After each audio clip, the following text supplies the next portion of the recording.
Starting in the early 1930s, some male LSU students lived in dorms in the football stadium. One resident in the South Stadium dorms from 1980 to 1982, Greg Douglas, says Governor Huey P. Long received special funding from the government to build the stadium because of these dorms. He wanted to expand the stadium, but the university said, no, we need some dorms. And so this fight went on back and forth. So Huey P. Long said, oh, you know what we can do? We can build some dorms and we will put seats on the back part of it. Douglas describes the dorms as a melting pot, but the living conditions were not ideal. They were the cheapest ones, and seeing that I was working and going through school, I was just trying to save some money.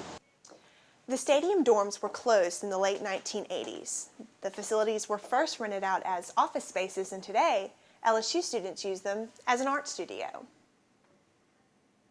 The man who rented the dorm facilities to other LSU departments, John Capdeville, was the stadium house manager for almost 40 years.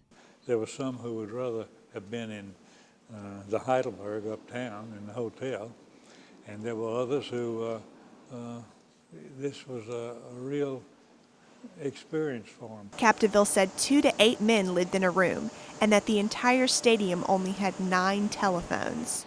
Of course, living in Tiger Stadium came as a convenience during football season, but even that had a few setbacks for residents. There weren't many that stayed in the rooms. They all were out in the stands. But I'm told that it was pretty noisy. Douglas says in the end, living in the stadium helped shape who he is today. College was not just about writing an arithmetic. It was about this whole experience. For Newsbeat, I'm Erica McManus.